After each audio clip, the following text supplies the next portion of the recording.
Olá pessoal, tudo bem? Sou Jordano Campos, cirurgião bucomaxilofacial e estou trazendo mais uma vez conteúdos para vocês aqui no meu canal do YouTube. E hoje a gente vai falar sobre um assunto importantíssimo na odontologia, que é justamente a anestesia local e suas repercussões clínicas. E esse aí geralmente é um tema que gera um pouco de dúvidas nos profissionais. Alguns têm muita insegurança em realizar anestesia, ou então outros não conseguem ser tão eficientes na realização do seu procedimento, gerando muitas vezes dor no paciente. E quando isso acontece é muito ruim, pois a gente quebra essa confiança que existe entre o profissional e o paciente. E isso daí a gente tenta fazer o quê? Com que diminua cada vez mais esse insucesso. Então nesta aula de hoje, vou trazer para vocês algumas informações que eu julgo ser bastante importantes e a gente vai descrever também o passo a passo das técnicas anestésicas mais comumente utilizadas na odontologia. Então, quando a gente fala de anestesia local, é importante a gente entender que muitas vezes ela é caracterizada como um vilão, né? Onde, quando existe algum tipo de complicação, principalmente relacionada à morte de paciente, muitas vezes correlacionam este evento ruim ao uso do anestésico local. E isso daí cria no nosso paciente, muitas vezes, uma repulsa na realização deste procedimento. Às vezes no consultório já chegou o paciente e perguntou: doutor Jordano, dá para fazer sem anestesia? E realmente não tem como a gente fazer cirurgia sem anestesia.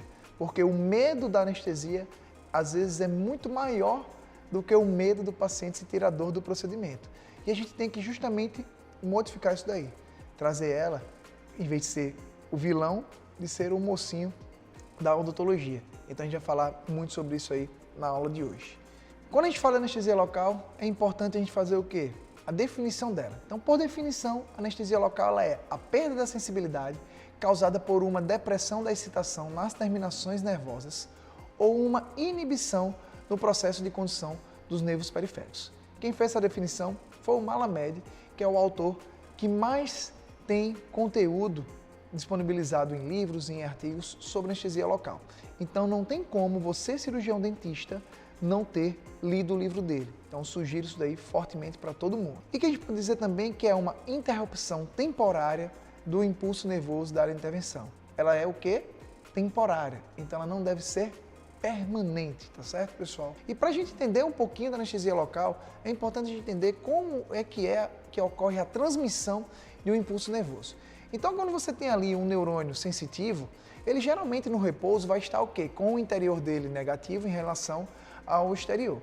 Então, na hora que há algum estímulo, alguma ação, seja ela um estímulo mecânico, seja ela um estímulo térmico, ela vai fazer o quê? Que aquela situação em que a membrana estava em repouso ali com menos 70 milivolts, ela sofra uma alteração nessa voltagem. Na hora que isso daí acontece, é desencadeado um evento que a gente chama de potencial de ação. Então, na hora que um estímulo doloroso, como por exemplo a agulha da anestesia ou então o corte do bisturi vai acontecer ali, ele vai levar inicialmente essa membrana que estava em menos 70 milivolts a menos 55. Isso daí vai permitir que esse potencial de ação faça uma inversão desta polaridade. E aí a polaridade, em vez de ser agora o interior negativo, ele vai se transformar no interior positivo, levando, né, ao evento de despolarização, e essa despolarização é que vai permitir que essa condução do impulso nervoso sobre essa fibra sensitiva, ela ocorra. E isso daí, gente, ocorre numa fração de milissegundos, tá certo? Para gerar uma resposta no sistema nervoso central e o paciente desencadear alguma resposta. Posteriormente a isso, há um retorno, né, dessa membrana ao estágio inicial dela, tá certo? Que é um retorno da carga negativa para a região interior, num evento que a gente chama de repolarização. Então, essa repolarização, quando ela acontece, ela não vai permitir que haja um novo estímulo nervoso. Tudo isso aí a gente caracteriza como potencial de ação e é por onde esse impulso nervoso ele vai ser transmitido para o sistema nervoso central. E o que é importante a gente saber também? Que durante um curto espaço de tempo, esse nervo que foi estimulado, ele vai ter um pós-potencial hiperpolarizante, onde mesmo que um novo estímulo aconteça, ele não vai ser capaz de transmitir esse impulso nervoso. Até depois E posterior a esse evento do pós-potencial hiperpolarizante, esse período que a gente chama de um período refratário, essa membrana do neurônio vai retornar à sua condição de repouso, sendo capaz novamente de transmitir esse impulso nervoso. Então, todos esses eventos são importantes a gente entender por quê. Porque é você entendendo como acontece a transmissão desse impulso nervoso, é que você vai passar a entender como os nossos anestésicos locais, eles atuam minimizando a dor no nosso paciente. Então, quando a gente vê, né, como essa membrana e esses canais de sódio e potássio que estão presentes nela, eles acontecem, a gente vê que no meio normal, a entrada desse canal de sódio, ela vai acontecer através da liberação desses portões e o evento de mudança dessa polaridade vai acontecer. Então, como entra muitos íons de sódio, você vai acabar transformando, né, esse meio interno que estava negativo em meio positivo. Isso daí vai acontecer durante toda a transmissão do impulso nervoso. Já quando esse potencial de ação que ele aconteceu, ele já retorna para sua condição inicial, há uma abertura dos canais de potássio. E essa abertura dos canais de potássio vai permitir que esse potássio ele saia, né, do meio intracelular para o meio extracelular, fazendo com que haja um retorno, tá certo? Dessa polaridade, sendo ela positiva no meio externo e sendo agora negativa no meio interno. Então esse jogo, né, do sódio e o potássio, eles vão acontecendo dentro dessa membrana, dentro do neurônio, para permitir que haja a transmissão do impulso nervoso. Então é assim que isso tudo acontece e é assim onde o anestésico local vai agir para permitir que haja um impedimento dessa transmissão do impulso nervoso. E aí, pessoal, para ficar mais fácil de entender como é que esse anestésico local ele age, imagine, né, que a gente tem ali uma dinamite e essa dinamite tem um pavio que vai ser aceso, que vai fazer ela explodir. A dinamite seria como se fosse o nosso cérebro, aquele estímulo doloroso que aconteceu, e o pavio acaba sendo os neurônios que vão transmitir essa informação.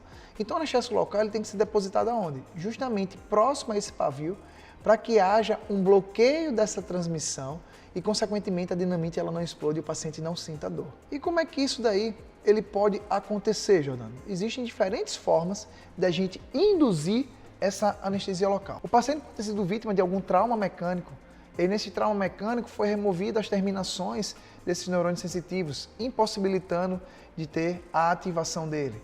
Outras situações é a baixa temperatura. Então o gelo naquela região ele vai reduzir demais aquela voltagem, impedindo que haja o potencial de ação de acontecer. A gente pode ter agentes neurolíticos, como por exemplo o álcool. O álcool em contato direto com o nervo vai gerar uma lesão química nele que impede realmente a transmissão desse impulso nervoso. Ou então a gente pode ter substâncias químicas, como por exemplo os anestésicos locais, que vão atuar em receptores específicos, impedindo que haja esse evento de polarização e transmissão deste impulso nervoso. Então, como é que esse mecanismo de ação ele acontece? Geralmente, o anestésico local ele vai na forma catiônica, tá certo? Então, a base ligada ao hidrogênio. Essa fórmula, quando ela é injetada dentro do tecido próximo ao nervo, ela sofre uma dissociação em uma base livre e um íon hidrogênio. Essa forma livre, que ela é lipossolúvel, ela é capaz de atravessar, através de difusão do anestésico local, pela bainha nervosa, penetrar dentro desse nervo, e aí, quando ela se liga novamente ao hidrogênio, transformando-se na forma catiônica, ela vai ter a sua ação dentro do nervo. Então, é desta maneira que esse mecanismo de ação ele acontece. Então, receptores específicos nesses canais de sódio, como por exemplo o RLA, é onde esse anestésico local, principalmente a lidocaína, a prilocaína, a mepivacaína, a articaína e bupivacaína, eles vão se ligar para que haja um bloqueio desse canal de sódio. Então, aquele evento de mudança de polarização, ele acaba não acontecendo. Então, uma vez que esse canal ele precisa se abrir para que o evento aconteça, uma vez que ele esteja tampado com o anestésico local, ele não ocorre, sendo, consequentemente, a transmissão do impulso nervoso bloqueada e gerando, assim, uma anestesia para o paciente, pois o evento que estava acontecendo ali, que teoricamente iria provocar a dor, o cérebro do paciente ele não vai conseguir identificar isso daí. Então, assim que o mecanismo de ação ele acontece. E aí a gente pode ter dois tipos de anestésicos locais que fazem isso daí. A classificação dele é baseado na alteração da cadeia intermediária, porque todos os anestésicos locais eles têm um resíduo aromático e uma terminação amina. Então, na sua cadeia intermediária ele pode ser o éster ou ele pode ser a amida.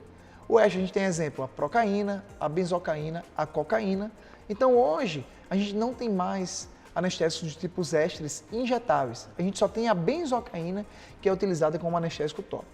Os anestésicos locais injetáveis, eles são todos dos grupos das amidas. Então, a lidocaína, a mepivacaína, a bupivacaína, prilocaína, articaína, etidocaína e a ropivacaína são os anestésicos locais que são geralmente utilizados do ponto de vista odontológico. E aí é importante a gente saber que, na hora que a gente impede a transmissão desse impulso nervoso, algumas sensações do paciente elas são perdidas de uma forma diferente. Então, inicialmente, quando a gente tem essa perda da função nervosa, o paciente ele passa inicialmente a não sentir a dor, mas ele vai demorar a não sentir o frio e o quente, o tato, a pressão e a atividade motora.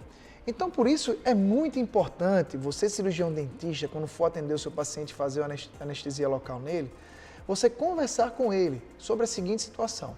Muitas vezes o paciente não vai ter a sensação dolorosa, mas ele vai saber que você está com o instrumental tocando no dente, que você está aplicando uma força naquela região, porque o tato e a pressão, eles só são perdidos quando a gente tem uma anestesia muito profunda, tá? E essa recuperação da função nervosa, ela também acontece de forma contrária. Inicialmente o paciente consegue fazer a motricidade do membro e posteriormente essa situação vai recomeçar a pressão e aí depois o paciente vai sentir o tato, vai sentir o quente, vai sentir o frio e aí a dor é que é por último recuperada. Então é importante a gente conseguir conversar com o meu paciente de que ele faça essa distinção entre a pressão, o tato e da dor. Mas não vale, pessoal, você tentar subjugar isso daí. Dizer para o paciente, é só pressão e ele sentindo a dor. Se o paciente relata para você que ele está sentindo dor, pare o procedimento, reanestesie, seja mais eficiente possível. E a gente tem que entender um pouco da fisicoquímica desses anestésicos locais. Existem algumas variáveis que vão definir como é que é a atividade deles. E quando a gente fala de PKA, qual é a ação do PKA na atividade clínica desse anestésico local? Então a gente pode dizer que o PKA ele está diretamente relacionado ao início de ação. Então o PKA é o quê?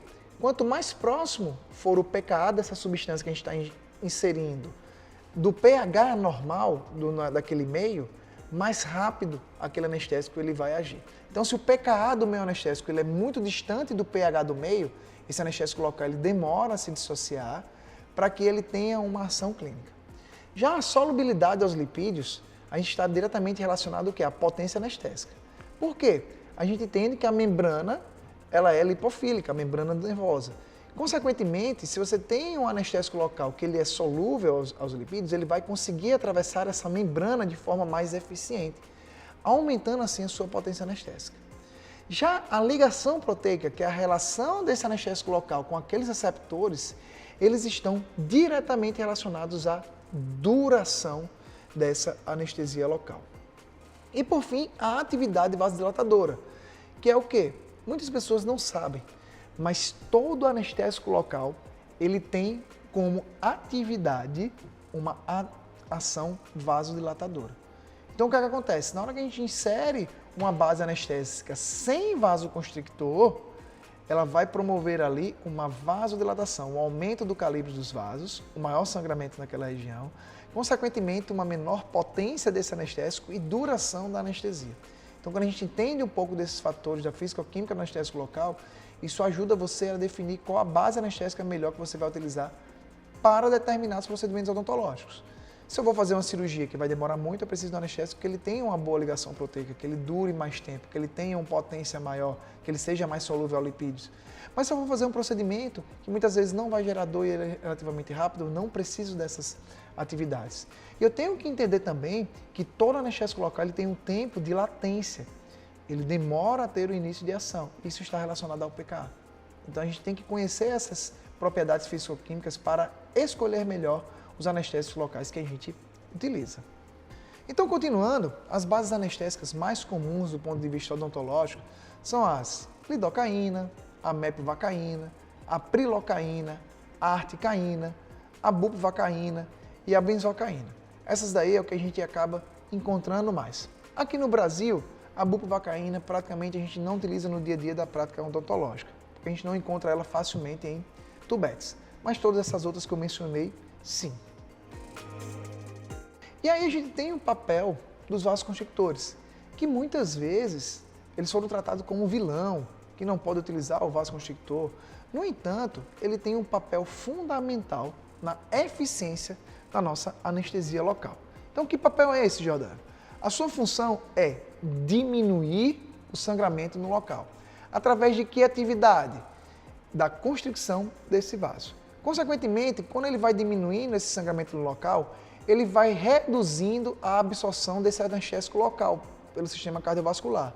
Então a gente vai diminuir também a quantidade de anestésico local no sangue, gerando um menor risco de toxicidade e a gente vai fazer com que esse anestésico ele esteja no local, ele permaneça uma quantidade de anestésico local sobre o nervo, dando uma maior duração do efeito anestésico dessa anestesia local. Então o vasoconstrictor, gente, ele é sim fundamental para a gente ter uma boa eficiência anestésica quando a gente fala principalmente de procedimentos cirúrgicos, procedimentos que vão gerar sangramentos. E qual é o mecanismo de ação? A gente tem os vasoconstrictores chamados adrenérgicos, então a adrenalina e a noradrenalina, que vão atuar sobre dois receptores, tanto o receptor alfa, que vai causar vasoconstricção, como o receptor beta, que causa a vasodilatação e a broncodilatação. O que é importante vocês saberem que está aqui destacado em vermelho? É que existe uma condição que a gente chama de efeito rebote. Por quê? Inicialmente, no uso desse vasoconstrictor de adrenalina, você vai ter um evento de maior ligação aos receptores alfa, então o evento de vasoconstricção ele vai ser maior. No entanto, essa ligação aos receptores beta ela é mais duradoura. Passa um tempo, a ligação ao alfa vai reduzir e a ligação dos betas ela vai permanecer ali ainda acontecendo, consequentemente gerando uma vasodilatação. E aí esse efeito rebote é caracterizado de que forma, Jordano? Um sangramento cirúrgico pós-operatório que ocorre em média 6 horas após a cirurgia. E a causa dele é se você fizer uma infusão exagerada de anestésico local dentro da ferida cirúrgica, fazendo com que haja realmente uma concentração muito grande dessa adrenalina na ferida cirúrgica e o que vai levar depois a uma vasodilatação. Então tenham muito cuidado nesta utilização dos vasoconstrictores adrenérgicos em grandes quantidades. Quando a gente fala em adrenalina e noradrenalina, também é importante ressaltar que a noradrenalina tem uma concentração de 10 a 11 vezes maior do que a adrenalina. E aí passa a ser um efeito indesejável.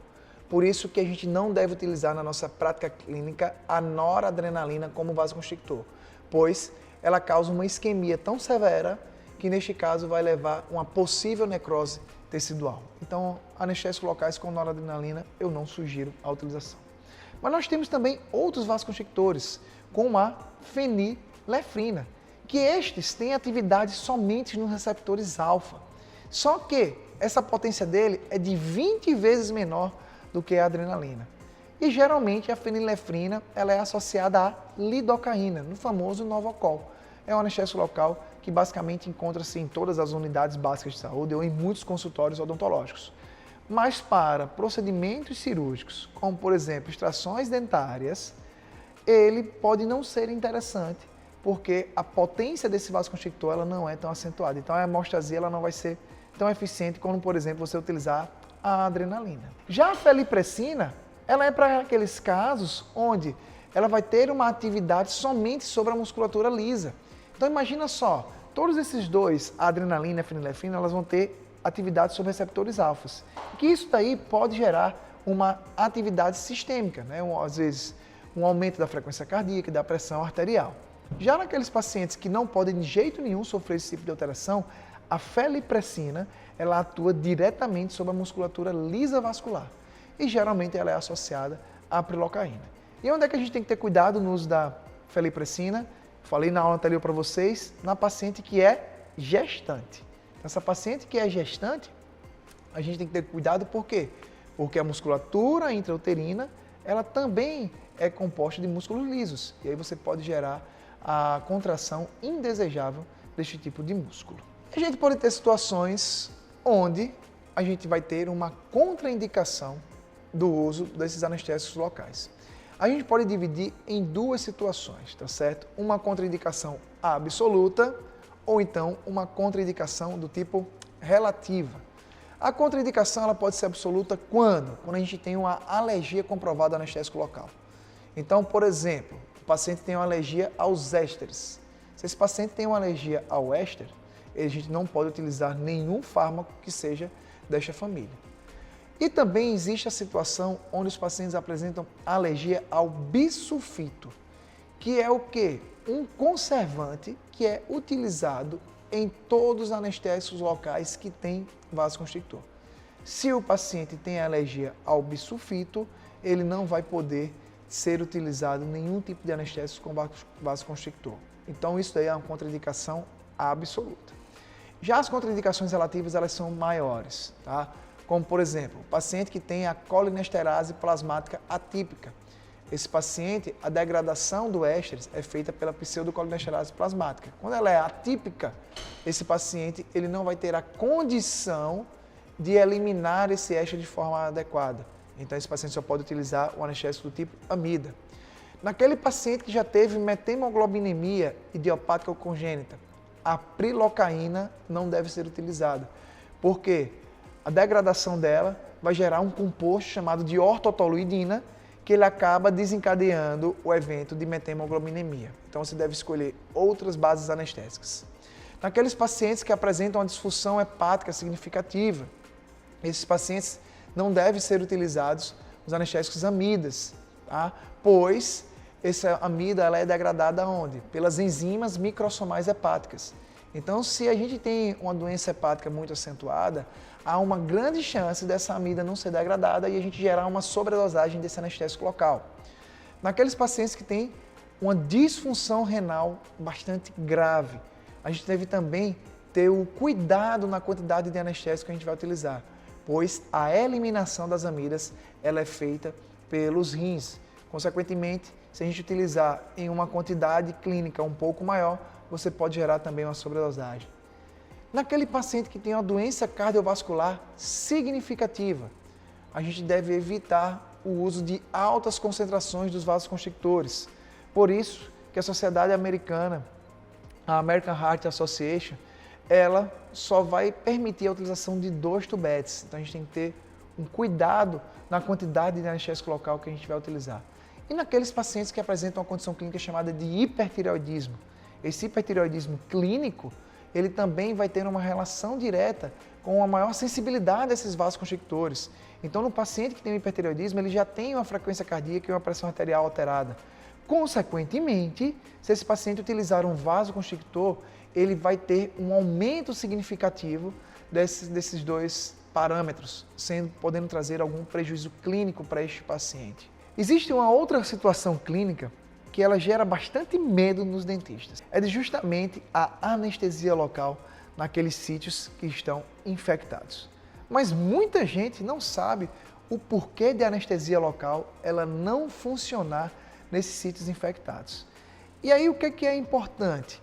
É importante a gente entender todos aqueles mecanismos de ações que foram falados previamente nessa aula e as características físico-químicas de anestésico local que vai te ajudar a entender o porquê que nos sítios infectados a gente não tem uma boa eficiência anestésica. Agora a gente fala de anestésicos locais e infecção. Naqueles pacientes que têm uma infecção, o tecido que está inflamado ou infectado, ele já tem uma alteração do pH. O meio ele vai estar mais ácido. Se um pH do tecido normal ele é de 7,4, num tecido infectado ele vai estar entre 5 e 6. E isso daí vai fazer com que haja uma distância maior ainda do pKa, daquele nosso anestésico local. Consequentemente, um pH muito distante do pKa, o início de ação vai ser muito demorado. Um outro ponto também que é importante é que no sítio infectado a gente vai ter uma vasodilatação. Então você vai ter ali o maior aporte sanguíneo que vai permitir que haja uma absorção mais rápida desse anestésico local, reduzindo ainda assim o seu efeito. Além disso, esse meio, por estar com um pH muito baixo, tá certo? Vai estar um meio ácido, ele vai impedir a dissociação desse anestésico local que está ligado ao hidrogênio, na forma de cloridrato, na forma de um ácido, fazendo com que a base livre desse anestésico local ela não seja possível de penetrar dentro dessa membrana nervosa. Então imagina só aquela situação que antes tinha um pH normal, a gente conseguia jogar 25% daquele meio livre, né, para dentro da membrana. Agora, com um sítio infectado, com um pH muito baixo, a gente só consegue dissociar 1% dessa quantidade de anestésico local levado para o meio intracelular. Então, consequentemente, dentro do nervo, não vai ter quantidade de anestésico suficiente para gerar o bloqueio dos canais de sódio, levando então a uma ineficiência clínica. Então, por isso que em sítios infectados, a anestesia local ela não funciona. Com o termo mais popular, a anestesia local ela não pega. E aí, o que é que acontece? Você tem que ter outras técnicas anestésicas, fazendo anestesias à distância, para permitir que você tenha a realização de um procedimento naquele sítio infectado sem dor. E a gente vai ver isso daí mais na frente. Então a gente observa justamente isso. Num pH normal, aquelas 1000 unidades de anestésicos locais que eram inseridas no local, 250 unidades delas entravam dentro do nervo e faziam a ação. Quando a gente tem num tecido infectado, aquelas 1000 unidades de anestésico local, somente 10 unidades vão conseguir entrar dentro da membrana nervosa, gerando aí uma ação adequada. Então, para anestesia, a gente tem que fazer o quê? O preparo do armamentário, então você tem que ter a sua agulha correta, a seringa carpule correta, mas é importante vocês conhecerem também os tubetes que vocês vão utilizar. Então, esses tubetes, dependendo do tipo de anestésico que tem dentro deles, se é com ou sem vasoconstrictor, e também se ele é fabricado em plástico ou em vidro, nós podemos ter substâncias diferentes dentro dele. Então, no tubete, que ele é com vasoconstrictor e ele é de plástico, ele vai ter a presença do bisulfito, que é o conservante, e do metilparabeno. Então, naqueles pacientes que têm muita alergia, tenham cuidado na utilização de tubetes de plástico por causa da presença do metilparabeno. Quando eu tenho um tubete de vidro com vasoconstrictor, eu tenho a presença ainda do conservante, que é o bisulfito. Tá? Já naquela situação onde a anestesia local ela está livre do vasoconstrictor, mas ela está num tubete de plástico, eu tenho a presença do metilparabeno, que é um estabilizante. E naqueles tubetes de vidros que eu não tenho vasoconstrictor, eu não vou ter nenhum tipo de conservante. Então a gente tem que ter esse cuidado no armamentário. E aí você parte para as técnicas anestésicas, que a gente vai dividir as técnicas anestésicas para a maxila e para a mandíbula. Então, quando a gente vai fazer uma anestesia na maxila, a primeira anestesia que a gente tem que entender é a anestesia chamada de supraperiosteal. Nada mais é do que a famosa anestesia infiltrativa. Então, essa anestesia infiltrativa, o que é que ela vai conseguir fazer? Ela vai conseguir anestesiar o tecido mole daquela área infectada e também o dente que a gente conseguiu anestesiar naquela. Então, quando a gente vai fazer essa anestesia infiltrativa, a gente vai ter o quê? O dente e a mucosa daquela região anestesiada, como vocês veem aí no diagrama em amarelo. Então, para executar isso daí, a gente precisa injetar de 0,6 a 1 ml da solução anestésica.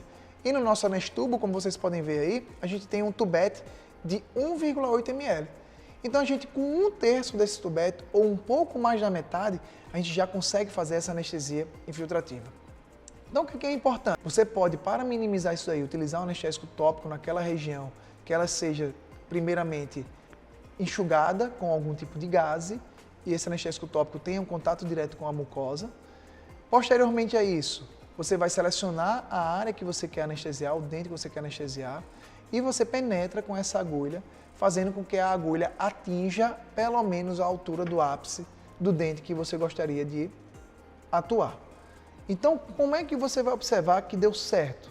Geralmente o paciente vai sentir um formigamento naquela região e uma ausência de dor durante o procedimento dentário. No entanto, você pode ter alguma falha na realização desse tipo de anestesia. É quando há uma penetração inadequada da agulha, você não penetrou com ela até a área de interesse, que é o ápice do dente. Você ficou com ela muito rasa. Ou então você deixou ela muito lateralizada, fazendo com que o anestésico local não chegasse próximo a esse dente. Então, quando isso fica muito distante, você tem uma falha desta anestesia. Já em outras situações, a gente vai fazer as técnicas de bloqueio. Então, para fazer um bloqueio da maxila, a gente vai ter 3 níveis na região mais posterior, na região média e na região anterior. Então, o bloqueio do nervo alveolar superior posterior, ele vai atuar em que regiões? Nos molares posteriores, até a raiz mesovestibular do primeiro molar superior. Além disso, ele vai anestesiar também toda a mucosa vestibular desta região. Então, como vocês podem ver aí, em amarelo evidenciado. E qual é a área-alvo? A gente tem que chegar posteriormente a essa região que a gente pode chamar de superfície infratemporal da maxila, atrás da tuberosidade maxilar. Então, qual é a referência clínica, Jordano, que a gente deve ter aí? Vocês vão fazer essa injeção posterior ao segundo molar superior, deixando essa agulha inclinada em 45 graus em relação ao longo eixo do meu segundo molar. Então, você afasta o tecido, identifica, pode ser a prega muco-vestibular, e penetra com essa agulha, deixando pelo menos a agulha curta, em torno de 5 milímetros dessa agulha no meio externo, para que você não coloque ela completamente dentro da mucosa. E aí vocês podem ver aqui no esqueminha, evidenciando justamente essa angulação de 45 graus em relação ao longo eixo do segundo molar.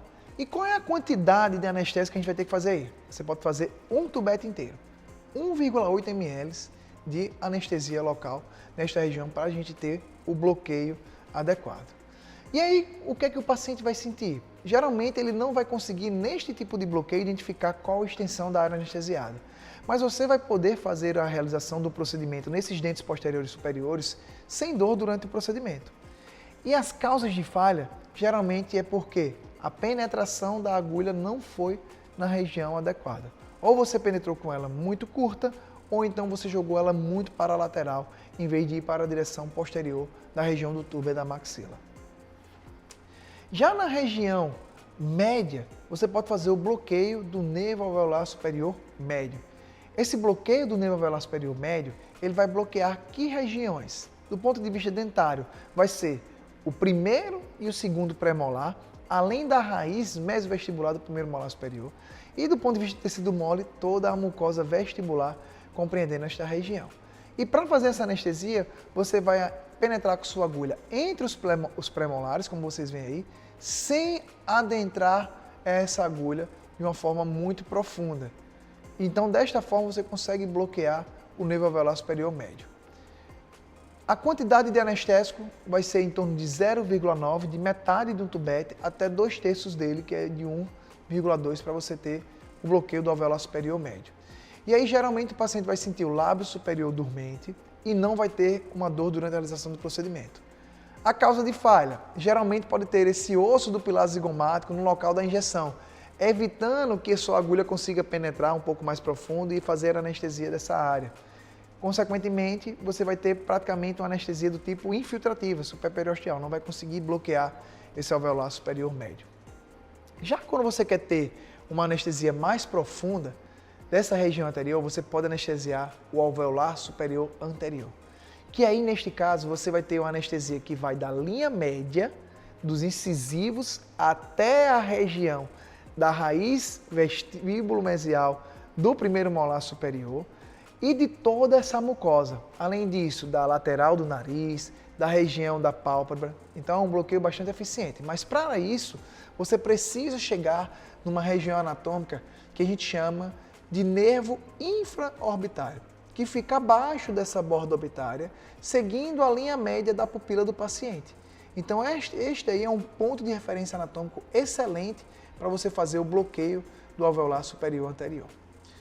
A gente fez todas essas anestesias, mas a gente ainda não anestesiou o palato do paciente. Então, para a gente anestesiar o palato do paciente, a gente pode fazer a anestesia do nervo palatino maior. Esse nervo palatino maior vai estar localizado geralmente entre ali o primeiro e o segundo molar na região palatina, numa distância mais ou menos de 15 milímetros. Então, você identifica geralmente essa depressão nessa região e pode, para minimizar a dor da anestesia local nesta região, que geralmente promove muito desconforto na paciente, devido à distensão do tecido, porque neste caso o tecido da região palatina ele é muito aderido, na hora que a gente injeta um líquido isso gera bastante dor, você pode comprimir isso daí com algum tipo de suave ou algum instrumento rombo que faça uma pressão nesta região. Se for um suave, ele vai estar ali melado do anestésico tópico. Depois disso daí, você penetra com a agulha, mantendo essa sua pressão e começa a injetar o líquido lentamente. A partir do momento que você viu a isquemia presente nessa região, você teve sim uma anestesia do nervo palatino maior feita de forma adequada. Mas essa anestesia, ela vai até a região de premolar. A região de canino incisivo deve ser feito através do bloqueio do nasopalatino.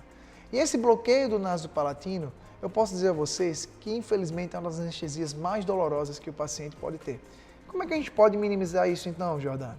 Da seguinte forma, utilizando um cotonete embebido ali em anestésico tópico, fazendo uma pressão nessa região e posteriormente fazendo a infiltração de uma forma direta. Essa daí ainda assim gera um desconforto no paciente, mas a gente pode minimizar isso se porventura você for realizar um procedimento na região anterior. Então a técnica de múltiplas injeções prescrita pelo Malamed vai permitir o quê? Que se você fizer uma anestesia na região vestibular e que essa anestesia infiltrativa na região vestibular já fizer a anestesia da região dessa papila entre os incisivos, vai permitir que você posteriormente entre pela vestibular, como vocês estão vendo na figura C, e faça uma infusão de anestésico, que esse anestésico ele consiga chegar até a região palatina, para que desta forma você possa posteriormente complementar na região palatina e permitir que o paciente sinta o menor desconforto possível. Então, sem dúvidas, quando a gente vai realizar um procedimento como este e que você precisa fazer anestesia na região palatina do seu paciente, é importante você pensar nessa técnica de múltiplas injeções, pois ela vai reduzir bastante a dor do seu paciente.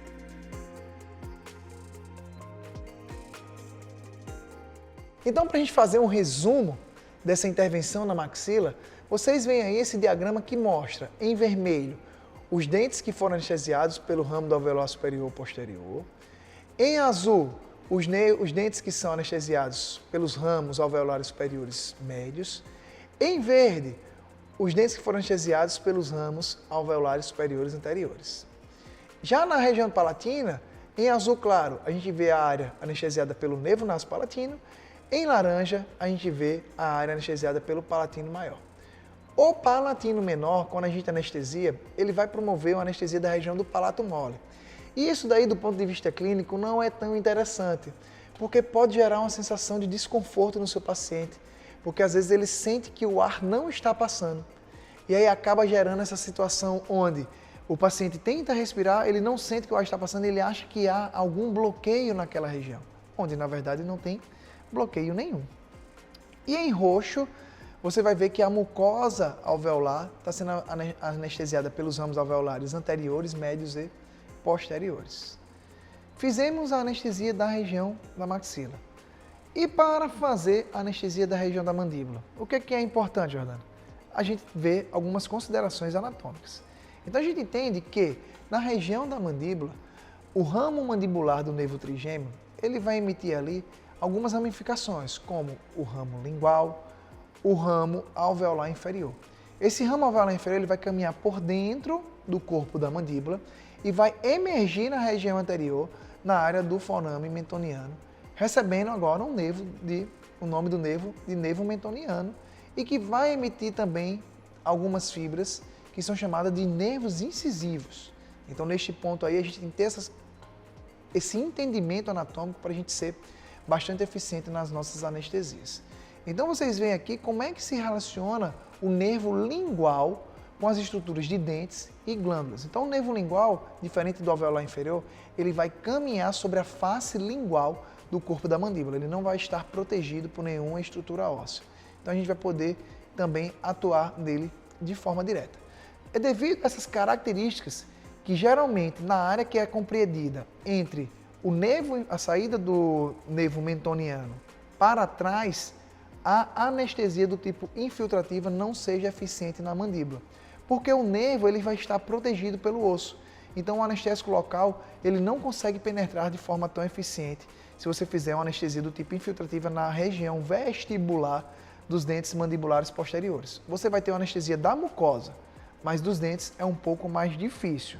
O único anestésico local que tem uma boa difusibilidade óssea e que vai ajudar a gente ter, nesse caso, anestesia infiltrativa e até mesmo anestesia óssea é a articaína. Então, geralmente, a gente vai fazer bloqueios na mandíbula. Então, o bloqueio do nervo alveolar inferior é o bloqueio mais utilizado quando a gente vai trabalhar na região posterior da mandíbula ou então em vários dentes no hemiarco mandibular. Porque esse bloqueio do nervo alveolar inferior, ele vai anestesiar o alveolar inferior, ele vai anestesiar o nervo mentoniano, o nervo incisivo e também o nervo lingual. Então a gente consegue anestesiar uma grande área através do bloqueio do nervo alveolar inferior. Ele só não vai anestesiar a mucosa vestibular desses molares, que neste caso é feito pelo nervo bucal. Então as áreas anestesiadas serão os dentes mandibulares até a linha média, o corpo da mandíbula, a parte óssea, a mucosa vestibular, que é anterior à saída desse forame mentual. Vamos anestesiar também 2/3 anteriores da língua e o assoalho bucal, além dos tecidos moles do lado lingual e o periósteo. Então, com uma anestesia, tipo bloqueio, você consegue uma grande área. Então, com pouco anestésico, você consegue fazer isso. Então, imagina que a gente tem uma infecção num pré-molar, num primeiro molar. Quando você tem uma infecção nesse dente, você não vai conseguir fazer uma anestesia infiltrativa, então você vai fazer um bloqueio.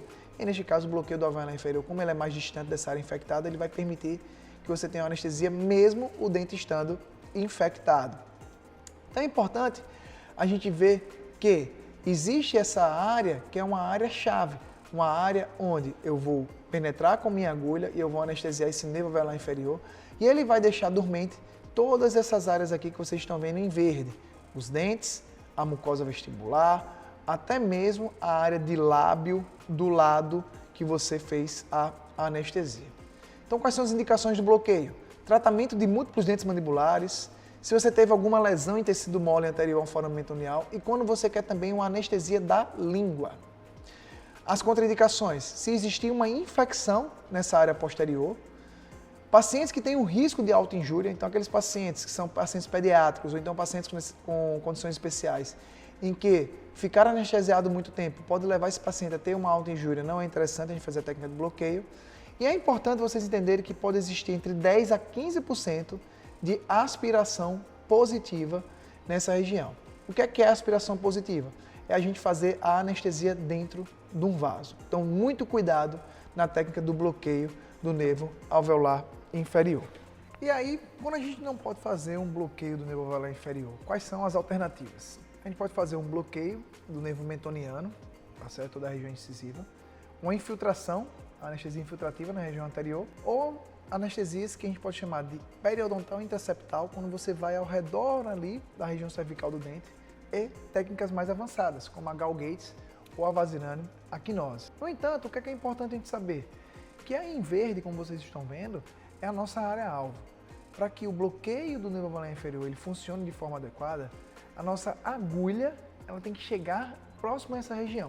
Para que a quantidade de anestésico depositada ali naquela área ela consiga chegar próximo ao nervo antes desse nervo entrar dentro do canal mandibular. E como é que a gente vai fazer isso daí? Através de algumas referências anatômicas, como por exemplo a borda anterior do ramo da mandíbula e a ráfide pterigomandibular. Então essas duas estruturas, e você vai ter acima do plano oclusal 1 centímetro, é onde você vai penetrar com a sua agulha quando você divide isso daí em terços, tá certo? Vocês estão vendo aí essa área em verde, que é a nossa área alvo, certo? É onde a gente deve chegar com a nossa agulha e depositar esse anestésico local nesta região, para que o anestésico local tenha contato direto com o nervo alveolar inferior antes dele penetrar dentro do canal mandibular. E como é que a gente vai ter essas referências anatômicas? Se vocês observarem nessa região, a gente vai ter a borda anterior da mandíbula, que você pode palpar com o dedo indicador, e a ráfide pterygomandibular, que é uma área de constricção dos músculos. E aí você vai ter ali uma linha que você pode traçar ela de forma imaginária, que essa linha ela vai ser 1 centímetro acima desse plano oclusal dos molares. E aí, se você dividir essa linha em quadrantes, você vai penetrar com a sua agulha no último quadrante que está mais próximo a essa ráfide pterygomandibular. E para a gente fazer essa penetração de agulha com a angulação adequada, a sua seringa carpule ela tem que estar posicionada entre os pré-molares do lado contralateral. Então, se eu estou fazendo um bloqueio do nervo alveolar inferior, eu vou lá e tenho como referência a minha carpule posicionada entre os elementos 34 e 35, que são os pré-molares inferiores do lado esquerdo. Então, a gente faz esse bloqueio penetrando com a agulha em média 20 milímetros, não precisa ser mais do que isso, e fazendo aí, neste caso, uma primeira punção para você observar se a autoaspiração ela acontece. Porque geralmente em 10 a 15% dos casos, se você estiver no local correto, você vai ter um refluxo de sangue nesta região e vai observar a presença de sangue dentro do tubete. O que é importante em toda a anestesia? A gente não precisa de pressa. Você não pode fazer a infiltração desse anestésico de uma forma rápida. Por quê? Porque você vai promover mais dor no seu paciente e o tempo de ação ele não vai acelerar. Então é importante que essa infiltração ela aconteça de forma lenta e você pode levar entre 1 a 2 minutos para fazer a infiltração desse anestésico local de uma forma adequada. Então a gente pode ter o quê? Algumas referências como o ponto de punção, 3/4 da distância do ramo até a parte mais profunda da ráfide, a agulha que você pode utilizar, agulha curta, o volume anestésico geralmente é de um tubete, porque você não precisa ficar modificando o posicionamento da sua agulha. Desta forma, você fazendo a infiltração nesta região, você vai conseguir anestesia do nervo alveolar inferior e também do lingual. A área-alvo é justamente a área do forame mandibular. Você pode ter uma aspiração positiva entre 10 a 15% de todas as anestesias que você vai fazer. E a região anestesiada vão ser dentes, mucosa vestibular anterior ao segundo premolar. Além disso, lábio, toda essa região da hemimandíbula e também a língua. E quando é que acontece o erro disso daí? É quando você penetra com a agulha distante da região que vai ser a entrada do nervo alveolar inferior dentro do canal mandibular. Então, como você ficou distante dessa região, você não conseguiu jogar o anestésico local na área-alvo. E isso daí pode ser utilizado algumas referências, além daquelas que eu descrevi anteriormente. Se o paciente tiver disponível para ele um exame de uma radiografia panorâmica, você pode sim, neste caso, observar a altura da entrada do canal mandibular para que a sua agulha entre nessa altura correta. Porque dependendo do tipo de face do paciente, se eu tenho uma mandíbula mais encurtada, a altura desse canal ela vai estar mais baixa do que esse 1 centímetro que a gente conversou anteriormente. E em outros pacientes que têm essa mandíbula mais alongada, essa altura do canal mandibular vai ser mais alta do que esse 1 centímetro. Então, o exame de imagem pode te ajudar nesta altura mandibular. E aí a gente vai ver, né, um vídeo que mostra justamente a realização deste bloqueio, tá certo? Nesse vídeo, que é um vídeo feito pelo Malamed, ele evidencia aí em roxo as áreas que vão estar anestesiadas, a metade anterior dos 2 terços anteriores da língua, a região da mucosa lingual, os dentes e também a mucosa vestibular. Então aqui, neste caso, a demonstração é com uma agulha longa. No entanto, eu, Jordano, prefiro fazer isso com uma agulha curta. Se você vai fazer o bloqueio do lado esquerdo, a posição vai ser de 10 horas. Se você vai fazer o bloqueio do lado direito, a sua posição vai ser uma posição de 8 horas. Então você vai ter esses pontos chaves para a inserção da agulha, que é o plano oclusal, né, que é a altura que você vai entrar ali de 1 centímetro, a questão de profundidade em torno de 20 milímetros e as estruturas anatômicas que vão te ajudar a acertar o bloqueio de uma forma adequada. Então aí você vai ver que há uma definição do ponto de entrada, então identifica a borda anterior da mandíbula, identifica a ráfide mandibular e aí 1 centímetro acima da oclusal desses dentes, você vai penetrar com a agulha, geralmente naquele ponto de 3/4 dessa distância ou então no meio dessa distância, porque isso vai variar de paciente para paciente. Aqueles que têm um ramo mandibular mais alongado, você vai ter que tentar entrar mais próximo à borda da mandíbula e não tão próximo à RAF. Então isso daí também é uma variação anatômica que existe entre os pacientes. No entanto, você ao penetrar isso aí, faz a infiltração de forma lenta, tomando cuidado com a aspiração positiva e fazendo o bloqueio desse nervo alveolar inferior de uma forma adequada. Quando você faz esse bloqueio, a mucosa vestibular dos molares ela ainda não está anestesiada. Então, para isso, é importante fazer a anestesia do nervo bucal. Esse nervo bucal ele vai repousar onde? Vai repousar exatamente na face vestibular do ramo mandibular. Então, você vai ter que entrar com essa agulha atrás do segundo molar, nessa porção que a gente chama de linha oblíqua externa, e fazer a infiltração de 0,3 ml de anestésico nessa região. Então, a gente vai ver neste vídeo como é que o bloqueio do nervo bucal acontece. Então, em roxo, mais uma vez, evidenciando a área que vai ser anestesiada, e o nervo bucal, por caminhar sobre essa área, que a gente chama de linha oblíqua externa, é onde a gente vai ter a possibilidade de fazer o bloqueio dele e desta forma complementar completamente a anestesia na região da mandíbula. Então essa anestesia do bucal, ela segue exatamente o ponto onde vocês veem no vídeo a região da linha oblíqua externa e 0,3 ml de anestésico local que vai ser inserido nesta região. Agora, se você vai trabalhar na região anterior, você não vai trabalhar na região dos molares, você pode fazer um bloqueio do nervo mentoniano. E esse bloqueio do nervo mentoniano vai objetivar o quê? Você jogar o anestésico local na saída do forame mentoniano, que geralmente vai estar localizado entre os pré-molares. E na hora que a gente faz o bloqueio do nervo mentoniano, você vai ter a anestesia dos dentes anteriores, da mucosa vestibular e do lábio do paciente. Então a anestesia dos mentonianos vai te ajudar a fazer isso daí. No entanto, você não vai ter a anestesia da região lingual. Você vai ter que complementar se for necessário.